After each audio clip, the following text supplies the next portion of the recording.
What's up, everybody? Today, chapter 10 of Derpy Meets a Doctor. I've been loving this freaking story since the very beginning, so I'm just gonna keep reading it until I finish it. So, without further ado, this is chapter 10.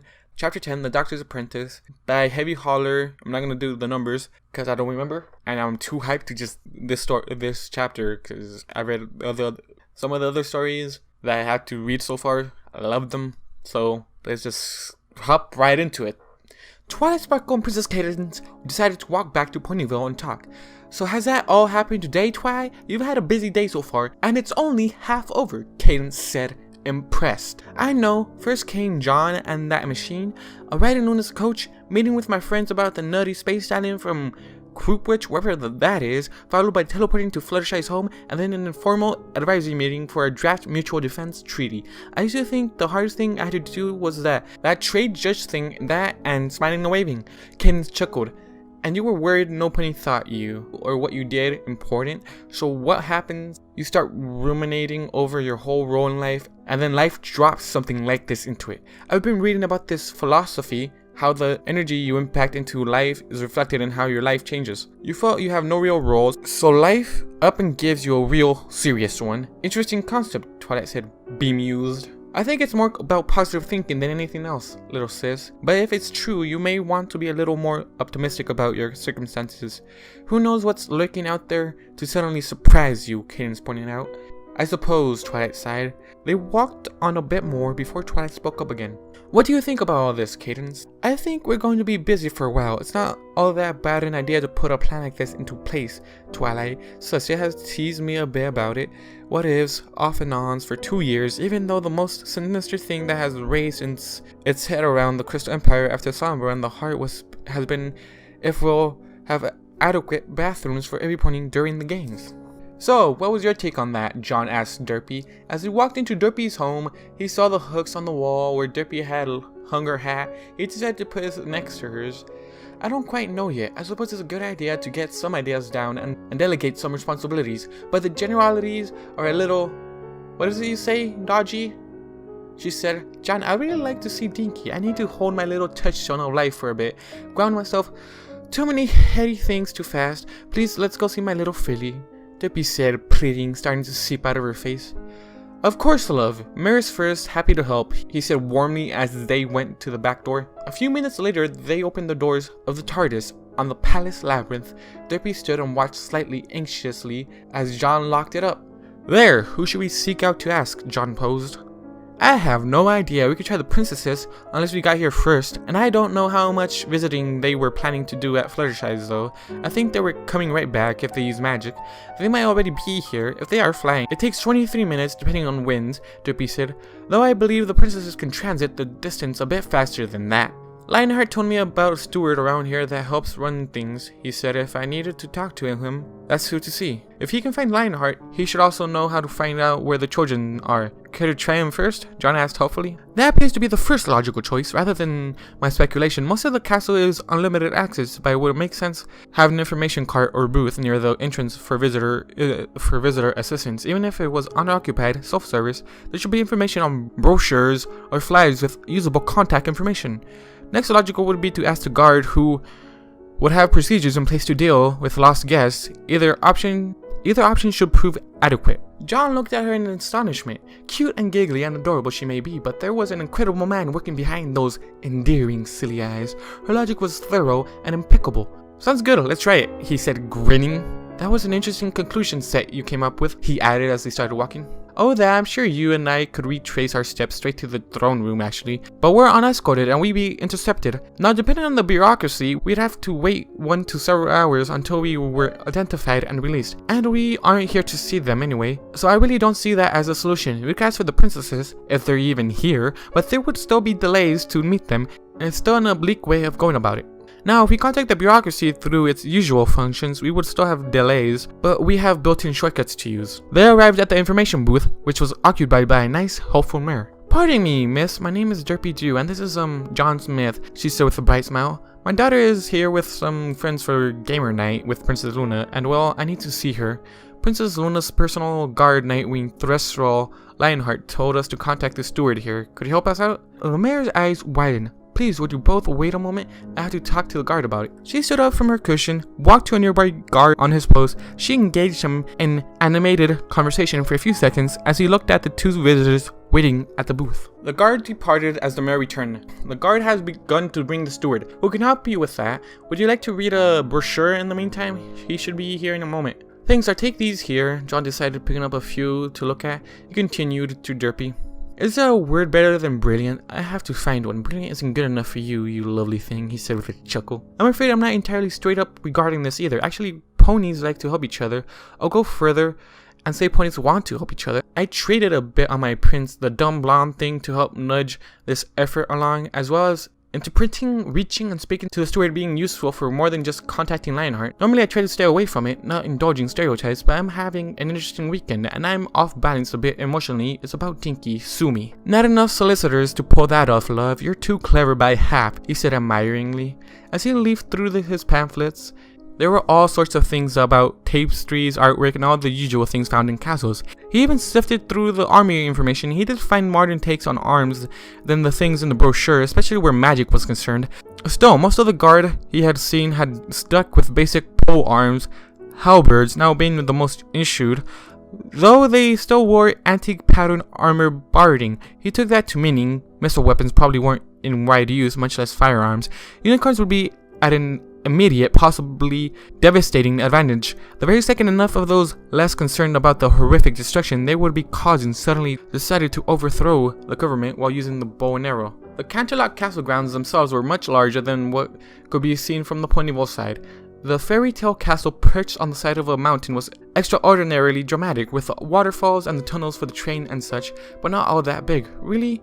In reality, Canterlot was actually much larger. If you knew it, it extended over the table-like opposite sideway from the dramatic pose, with bridges crossing over the extraordinarily deep canyon between the two peaks. The Canterlot canton was fairly good-sized, a small compact city with most of the amenities, including a university. The railway from the farmland below ran up the normally unseen side with graceful switchbacks for those ahoof.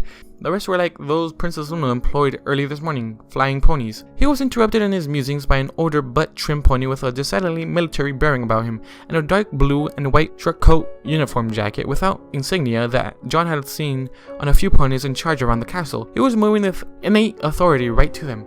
He leaned over to whisper to Derpy, Bet that one was a brigadier around here.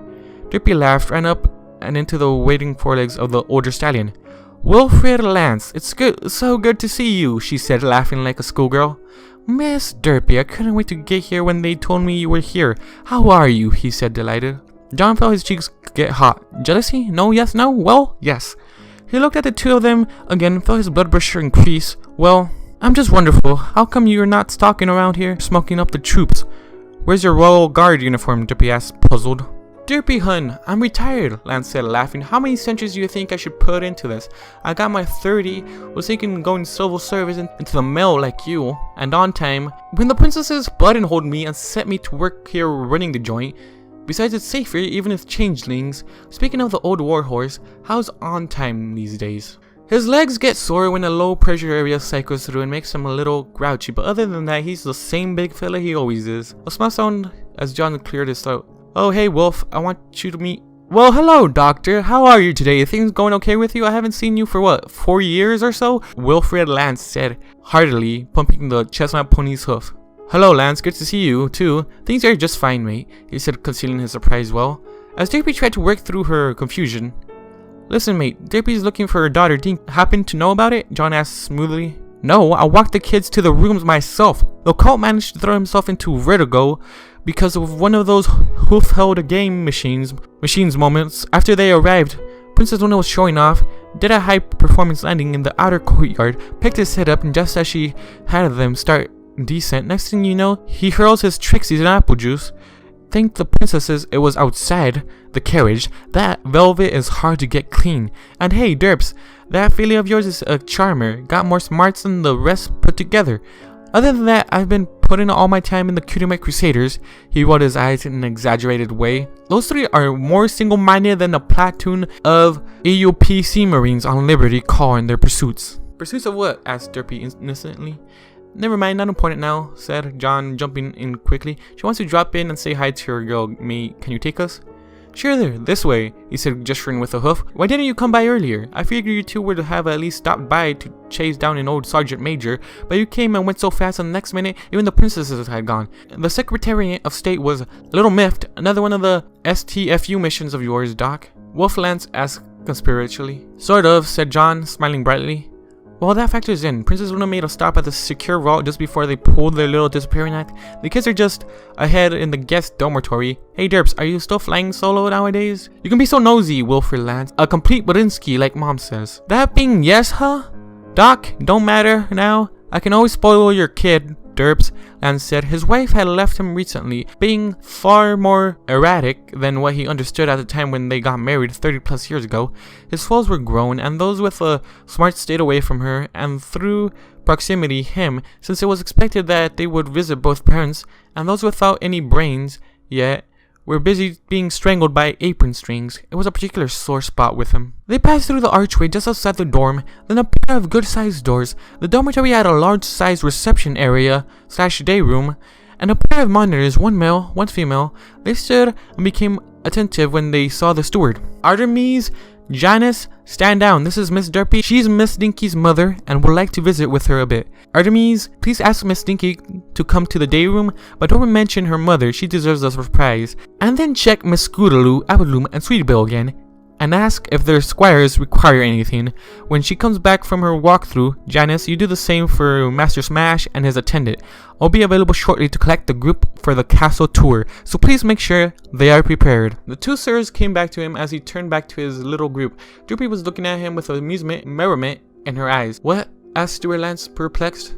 You, as far as I ever knew, you only had 3 volume settings on your voice. Threatening, whisper, very loud, and even louder. Normal and reasonable was never a factor. The incongruity is sort of funny, Wolf. He chuckled. Different kind of troop, Derps. Soldiers expect and respond to the Sergeant Major bellowing orders at them. They appreciate that. As steward, I'm speaking with the voice and authority of the princesses when I give an order. No pony takes it well when the Darchi is screaming at them. They were interrupted by a wonderful bellow of a "Mom!" from a pale violet unicorn coming down the hall in a joyful clattering gallop in front of a smiling monitor. Derpy sat down, gathered up the giggling, wriggling, smooching filly in her forelegs with a fierce hug. Lance laid a foreleg over John's shoulders. Doc, that's what you miss the most. They still love you and care for you when they're older, but you still wish they were 8 sometimes, he said with a tear in his eye and a catch in his throat. John watched with sadness as he felt knives twisting in his chest. He envied her, envied both her and Lance, as he watched an animated Dinky talking non-stop to her mom in the forelegs of her loving mother. Stuart Lance glanced out of the corner of his eyes and was thoroughly confused. The doctor looked like he had been eviscerated, like whatever held him up inside had suddenly disappeared. He'd always seen the stallion holding up his end heroically with tremendous courage. Poor guy, he thought. Hard to stay calm and strong when your heart was tearing out. He sympathized. We're going on our tour soon, Derpy. Would you want to come? You and Doc here? No trouble to bring you along, Wolf said kindly. No, I just needed a bit, she said with a smile, ruffling Dinky's mane. Just never mother stuff. The doctor and I have some other things to do, and I don't want to push myself into her fun, right, Dink? I'm so bad at video games, I'd embarrass everyone. She gave the little filly a kiss. I'll be waiting by our ride, she said to John as she winged her way out of the castle. Wolf Lance frowned. Hey, Doc, you two have something going on?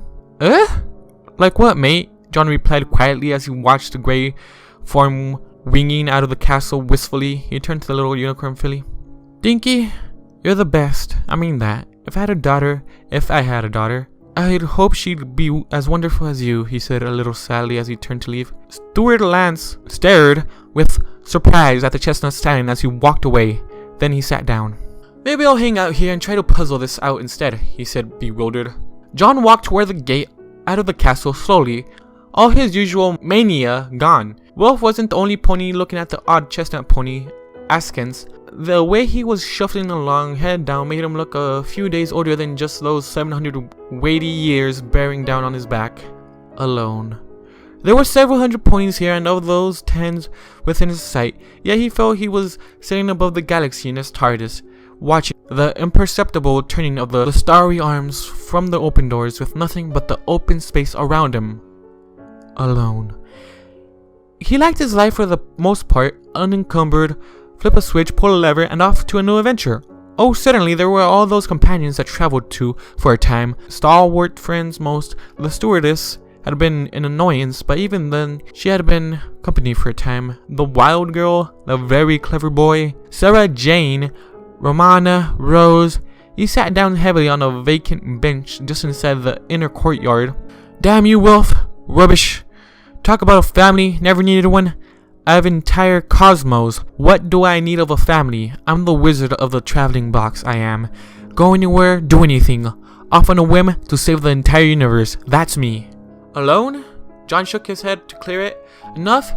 He stood back up, squared himself, and found himself inside his shell to tack on a smile. Maybe some old-fashioned work would settle him. He pushed the feelings down, stuffed them into a handy box for the time being. They'd sneak back out of their own accord in time. But for the now, they were quiet, and the now was what he needed. Determinedly, he once more set off for the TARDIS. And except for the one little line between his eyes and a tiny, scant lowering of his brows, apparently unencumbered again. A short time later, he arrived back at the TARDIS. True to her word, Derpy was waiting just outside. She was somewhat concerned after she saw his face. She wasn't all the way in tune with his various moods, but she could see the tiny frown of uncertainty. John, is something bothering you? She asked, troubled by the change in him. The smile wasn't fooling her a bit. Oh, nothing, love. Thinking about something. Pay it? No, never mind. Now then, let's have a look at your little machine gizmo. You called it. Not a bad name. Not at all, he said, but the distraction remained just under the surface. He opened the door, followed her inside. A short time later, Derpy and John were scrutinizing her gizmo, as she called it. How come Wolf knows who you are? Derpy asked as she lifted another panel up. Still frowning a tiny bit, John answered, I have a problem as a time charger with non-linearity. Ponies are people, events in the future, appearing in the past. Somewhere along, I'll meet Wolf in his past, a few years back in my future. Can be tricky, but usually you go along a bit. Twilight's trip into hers points it up. Try too hard, and the future can influence the past, which influences the future, which further influences the past. Can get completely lost if you aren't careful. Oh, okay, I got it. Minimize impacting the past so the future isn't affected. She stuck her head inside.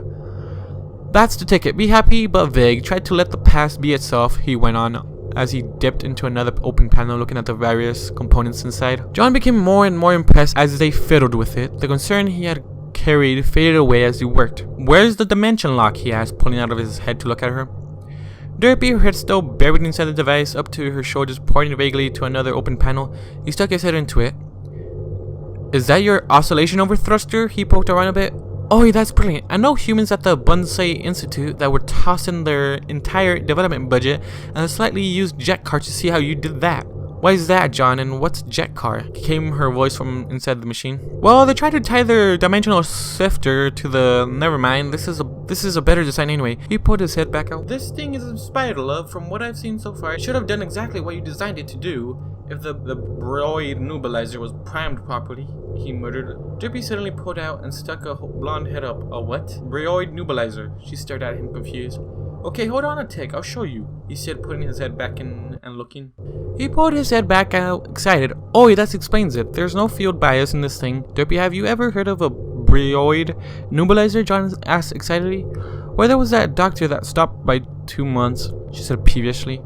Don't be cheeky. Time machines need to be primed with symbiotic cells from a Time Lord to function properly, otherwise time travel breaks down the individual experience in it, if it manages to work at all. And how did the first machine coming online as a travel device work properly until one of you time travelers could figure out what you needed to prime it with? She asked reasonably. He froze, mouth wide open. She snickered. Not quite so clever, are you, clever boy? Well, this is an easy one if you ever picked up books other than engineering and physics, she went on, still smug about it. He glared at her, and he asked irritably, Chiro molecular handiness, she asked confidently, forelegs folded over each other. He continued to stare, not comprehending. Molecular handiness? You know organic chemistry? Circular light polarization? Amino acids make up proteins?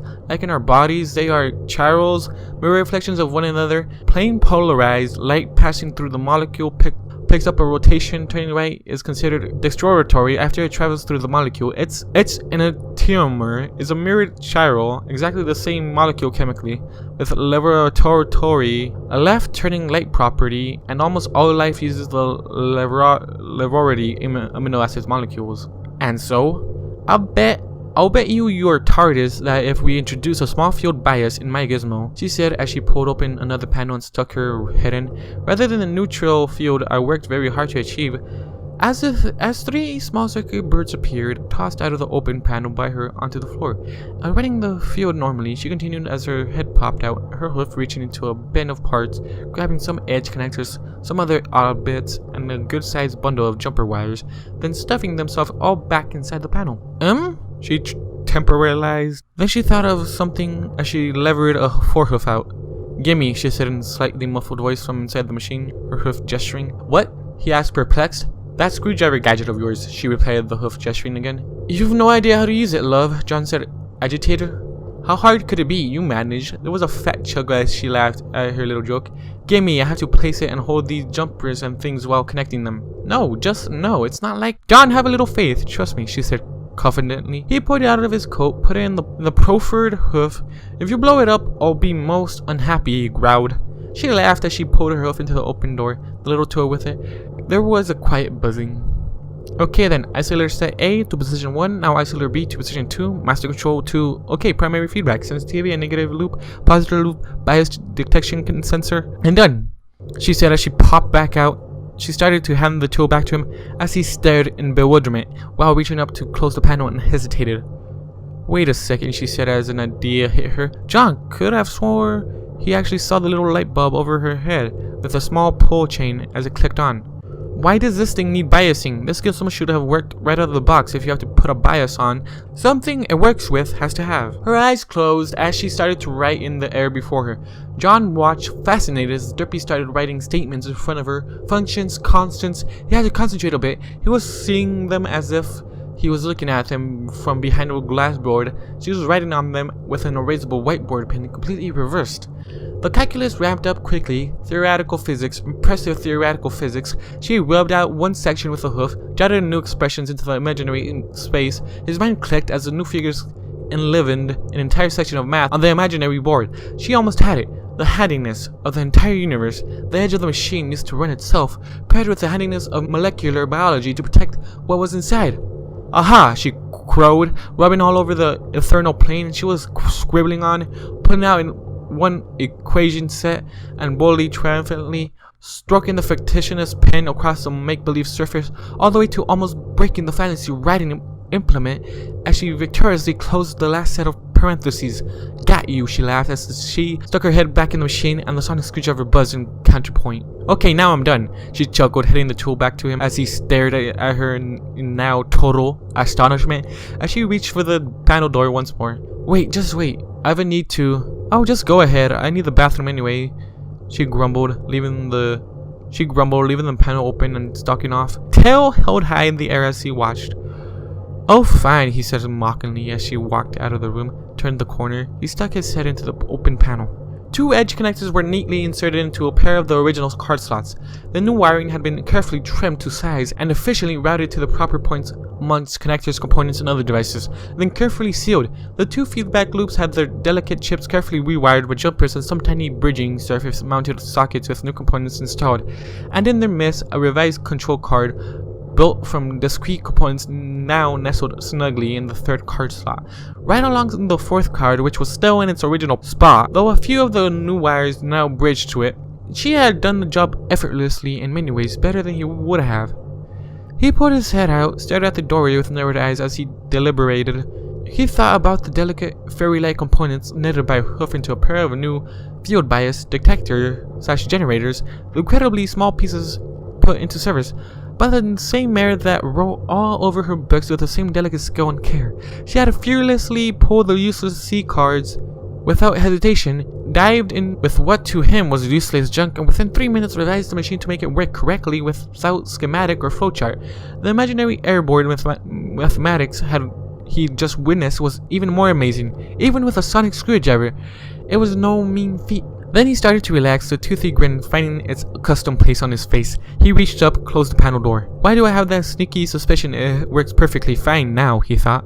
She came back to the room a few moments later, a nonplussed look on her face. She sat down next to John and stared at her machine, her eyes wide.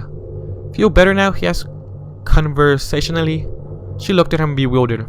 That has to be the strangest, most complicated plumbing setup I have ever been involved with.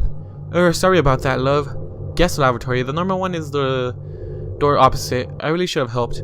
Oh, thank you, no, she said pointedly, holding up a hoof. Having instructions as to use barked at me by a speaker in a half-dozen strange languages was bad enough.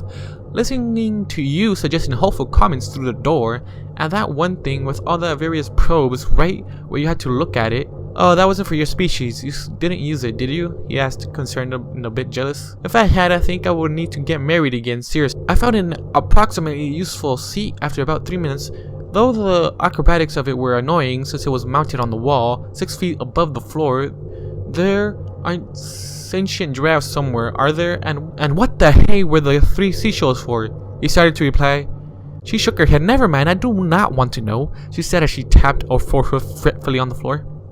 Derpy went on. I hope that sheet of the Guardian I had to use doesn't end up stopping on your works. Your Montgomery words catalog was out of pages. If you want, I could take you shopping at the store for normal, soft, gentle toilet paper if I have a coupon for soft clouds to save you some bits. Preferred 2 to 1 by Pegasi. She looked at him significantly. John took the hint. He spread his forelegs wide and surrendered. Hooves held up. When do you want to go? She smiled. I'll get a roll out of the house when we're back for the time being, but next time we're in town, we'll pick up some, okay? Perfect, go ahead and turn it on. She frowned. Really? Do you think? John smiled. Are you sure? Derpy paused and she thought about it. John knew she was reviewing her machine in her mind. Power source? She asked. John took the screwdriver, pointed it at the gizmo. As he played the buzzing tool over the casing, he smiled warmly. Give her a go now. It's tapped into the eye at the moment. Derpy went over, set the initiator to on and the system to standby. Countdown to activation, she asked, excitement creeping into her voice. John Smith chuckled. 10 seconds is traditional, Derpy. Seems like most beings enjoy counting down those to something happening. Hard to ignore tradition, eh? She dialed it in. I'm keeping the original sequence. No problems, love. Got plenty of room for it. She reached for the activation switch, hesitated. John, she said. It's time, love. Time for you to know. Big step. Turn it on. She threw it to the on position, slowly walked over to him. And 5, 4, 3, 2, 1, he said, grinning. There was a peculiar sound. She turned around to watch at the 3 and saw 2 gizmos sitting side by side. She stared heavily, shaking. He put a foreleg over her shoulder as he continued counting. At 0, the right gizmo repeated the odd sound, not the warps that the TARDIS made, but different, and disappeared. The doctor kept the count, now moving forward. As Derpy slipped to her knees, astonished, at 10, the machine on the left hummed to a stop.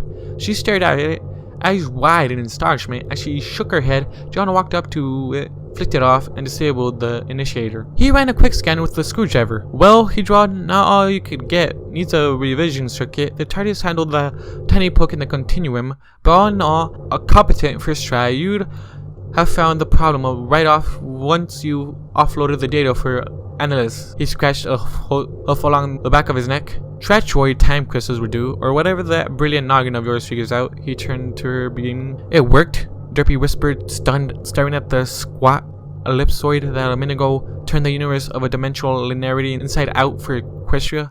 Wrong tense, love. Works the first equestrian TARDIS. He bowed to her. Welcome to the club, Time Charger. Her wings puffed erect. Woohoo! She launching herself into the air. An accomplishment set of barrel rolls, of figure eights, being executed in the limited space. He watched his maniacal grin with the teeth in place on his face. She suddenly sobered, landed near him. Time Charger? I'm no Time Charger, John, she said quietly, head down. Well, perhaps not quite yet anyway. Work in progress. How's about Apprentice, eh? That work? I think that works. She smiled. Okay, I'll go along with that. And thanks. For what, love? Oh, not letting me forget or forgo a part of me I wanted to bury and ignore. I thought it was just too much to bring this back. Turns out it makes me feel more complete. She went over, ran a hoof along Gizmo's casing. Just like you feel about yours, she whispered contentedly. What's that, love? Oh, never mind, just a thought I was having. She turned back and looked at him. So where's that maintenance and repair book on your machine, she asked. It's rubbish. I had it holding up a leg on the hat rack for some years. Don't know where it's gone off to, said John defensively. Derpy went over to the hat rack, craned her neck a bit to read the title on the book, now propping it up. Oh look, organic chemistry. Why am I not surprised? She said derisively. He rubbed a hoof on the back of his neck as he avoided her eyes. I know who to ask, she declared as she marched up to the center console. What? He cried as she flipped the communication switch on, turned the monitor on to look at it. TARDIS? This is Derpy. I'm the one that just adjusted your torque sensors, and you called my little gizmo just now. The doctor says there's a maintenance and repair book for you somewhere in here, but he forgot where he put it. Can you help me find it? She asked calmly. She'll never answer you. She gets jealous of females, he said, a defensive tone creeping into his voice. Really? She said as she turned the screen to face him. An internal map was being displayed with a flashing point showing on it. Then what's this? She asked. What? He asked, of no one in particular, stunned. She walked off for a moment. A minute or two later, she returned a book in her teeth. She set it down on the console, looked at the time charger.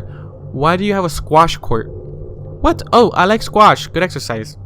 Well, you need to mop it out. It smells like an old rancid gem in there. You'd prop the door open with this. When was the last time you used it?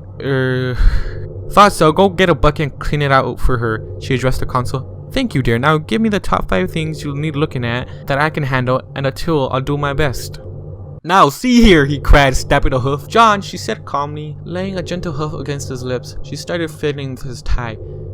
Doctor, she smiled, I know how much you love this machine, and I'm very sure that there's some sentience within her that reciprocates, and you do your best really, but she needs a mechanic, an engineer, not a pilot, somebody that feels the nuts and bolts of things. She has problems.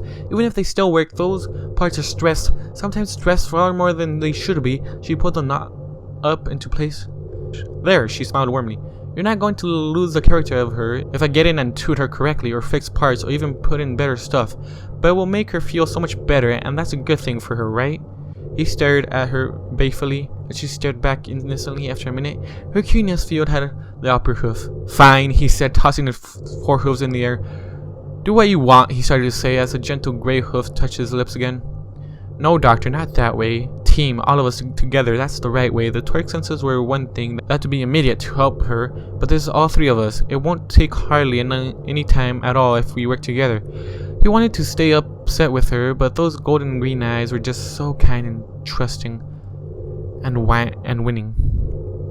He managed to hold off another 3 seconds or so before the silently nodded assent under the gentle gray hoof. There was a click followed by a ding like a kitchen timer would have. She removed the hoof from his muzzle, reached across the console where a tool waited in a holder. My own little buzzy thing, she said softly. She smiled as she turned it over in her hooves. I've never had a tool that works by thinking through it. It's a wonderful idea, by the way. She patted the console affectionately. Thank you, sweetheart. This is very kind of you. Now, she said, flipping through the book and stopping at a particular page. John, TARDIS, if somebody would point me at the sequence stabilizer under the platform, I'd like to get a little work in. And John, before you come help, please mop out that squash court. It lingers. She went down the ramp, hooked a right, and disappeared into the maze of conduits and cabling under the platform and time rotor.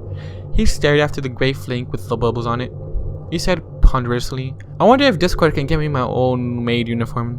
There was a bleep and the light blinked twice on the console. Alright, he said impatiently as he went down the ramp and turned left. You do realize this would be so much easier if I still had me hands, you mad old box. And on a mild suspicion, I think you might want to reconfigure your rooms to put the janitorial closet closer in, as neat as she keeps her own. I'm dreading that I'm to be spending most times here with a bucket and a cleanser. Derpy smiled under the platform as she pulled a corroded plug free from a cable. His new twin waiting patiently nearby, listening to the grumbling stallion as he stalked out. You know, I could get used to this, she idly thought, her fixing Zen full on the first time in years, as she used her sonic spanner to set the new cable end in place, dropping the old one in the recycling bucket. It's nice to have somebody else clean for once, while a wrench on ports.